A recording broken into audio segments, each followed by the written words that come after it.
Selamat pagi, selamat siang, selamat sore, dan selamat malam. Balik lagi di konten WIG, di mana kita akan membahas isu terhangat seputar gadget.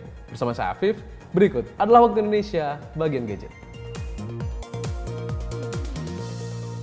Setelah diluncurkan di China pada bulan Mei lalu, Oppo akhirnya meluncurkan varian Oppo Reno 8 dan juga Reno 8 Pro secara global.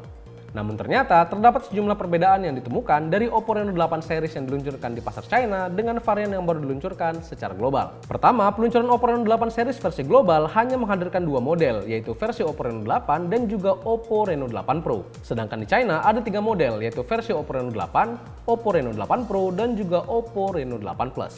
Kedua, chip yang disematkan Oppo ke Reno 8 Pro di China adalah Snapdragon 7 Gen 1, sedangkan Oppo Reno 8 versi global ditenagai oleh chip Dimensity 8100. Dan perbedaan ketiga adalah varian RAM dan kapasitas penyimpanan Oppo Reno 8 Pro, di mana versi China memiliki varian 8/128GB, sedangkan Oppo Reno 8 Pro versi global hanya ada satu varian, yaitu 8/256GB. Terkait harganya, di India ponsel ini dibanderol dengan harga Rp39.000 atau sekitar Rp7,3 juta. Sementara harga Oppo Reno 8 Pro dibanderol seharga Rp46.000 atau sekitar Rp8,6 juta untuk versi 8/256GB. Nah ini nih, kalau misalkan Vivo kemarin udah siap-siap mau ngeluncurin raja kameranya yaitu Vivo X80 series, Oppo pasti nggak ketinggalan buat counter pakai HP ini. Apalagi harganya lebih murah kan? Dasar kau benar penting. Ya, nggak ya. Belum lama ini telah viral sebuah video yang menunjukkan bahwa Nokia membuat sebuah ponsel yang mirip dengan iPhone 13. Spesifikasi Nokia S 2022 pun cukup menarik perhatian karena dianggap sejumlah netizen dapat bersaing dengan jajaran ponsel yang ada saat ini. Sejumlah kabar yang beredar menyebutkan kalau Nokia Edge 2022 akan dilengkapi dengan panel AMOLED berukuran 6,9 inci dengan resolusi yang digadang-gadang bisa menampilkan gambar sampai 4K. Bahkan dari sektor dapur pacunya juga bakal mengemas kinerja chipset Snapdragon 8 Gen 1 milik Qualcomm. Kendati bocoran spesifikasi Nokia Edge 2022 telah beredar di TikTok dan menarik respon dari banyak netizen, namun sayangnya pihak SMD Global selaku pemegang brand Nokia telah mengkonfirmasi bahwa hal tersebut adalah tidak benar. Pasalnya, beberapa waktu yang lalu, Nokia sudah memastikan diri untuk tidak bersaing di pasar HP flagship. Selain itu, pihak SMD Global juga sempat memberikan pernyataan kalau harga yang disampaikan pada video viral tersebut sudah tidak bisa disesuaikan dengan kondisi yang ada sekarang. Hal ini tuh sebenarnya udah sangat amat nggak mungkin ya, karena Nokia itu sempat bikin statement kalau mereka itu nggak bakal mau bersaing lagi dengan HP-HP flagship karena nggak laku. Semangat Nokia. Baru-baru ini, Samsung diketahui telah membagikan sebuah video teaser Samsung Galaxy Unpacked 2022 di Instagram. Selain menunjukkan bocoran tanggal, video teaser tersebut juga memamerkan sedikit tentang smartphone lipat seri Z Flip yang tampaknya akan diluncurkan dalam acara ini. Senada dengan rumor yang beredar, generasi baru Galaxy Z Flip 4 akan diluncurkan dalam acara Galaxy Unpacked. Meskipun secara keseluruhan tidak ada perubahan desain yang terlihat secara signifikan, tapi tampaknya ada hal baru di sekitar engsel, sebagaimana terlihat dari video yang fokus menyorot ke bagian engsel tersebut. Selain itu, kilauan warna ungu tua yang membalut smartphone serta mendominasi video teaser, ditengarai menunjukkan kemungkinan varian warna baru dalam jajaran smartphone lipat Samsung kali ini. Kayaknya emang boleh banget nih buat kita tunggu teknologi engsel Samsung nantinya seperti apa. Soalnya mereka kemarin sempet minder gitu bro sama kualitas engselnya Oppo Find N. Mohon maaf nih, itu handphone apa pintu? Pintu. Ada Excelnya. Nggak, pintu hati gua Waduh. susah dibuka sama Hilmi gitu loh, berat banget kayak. Oppo A57 baru-baru ini telah diluncurkan secara resmi setelah diperkenalkan secara online via aplikasi TikTok. Aryo Mendianto selaku PR Manager Oppo Indonesia mengatakan bahwa Oppo A57 hadir dengan membawa berbagai peningkatan perangkat keras dan juga fitur. Dan pastinya mereka juga berupaya untuk mewujudkan seluruh keinginan pengguna lini seri A5 sebelumnya. Lebih lanjut, Aryo juga menyampaikan bahwa peningkatan paling signifikan terlihat pada sisi desain.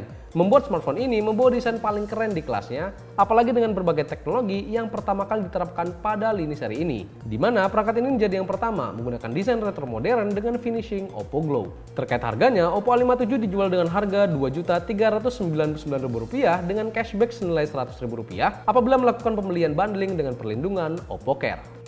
Emang nih ya, kayaknya HP di price range 2 jutaan itu paling rame di pasaran. Tapi buat brand-brand HP, ya ngerti lah ya. Harus, ya kalau bisa dinaikin lagi speknya, biar makin worth it. Tuh. Nggak ada pancingan, kosong. Aplikasi berbagi pesan WhatsApp baru-baru ini merilis sebuah fitur transfer pesan dari Android ke iOS dan juga sebaliknya. Sebenarnya, kehadiran fitur transfer pesan dari iOS ke Android pada aplikasi WhatsApp sebelumnya telah diumumkan. Dan setelah penantian panjang, akhirnya fitur ini resmi diperkenalkan ke publik.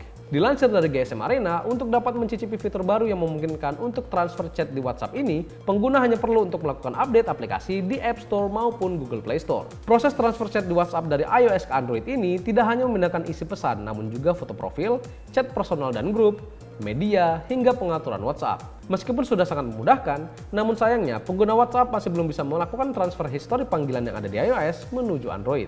Gue secara pribadi emang nunggu banget fitur ini secara gitu kan. Kalau gue tiba-tiba bosen pakai iPhone, pengen ganti Android, tinggal pindah, lebih fleksibel. Bukannya lu sukanya nungguin fitur nearby ya di WhatsApp? Buat apa tuh?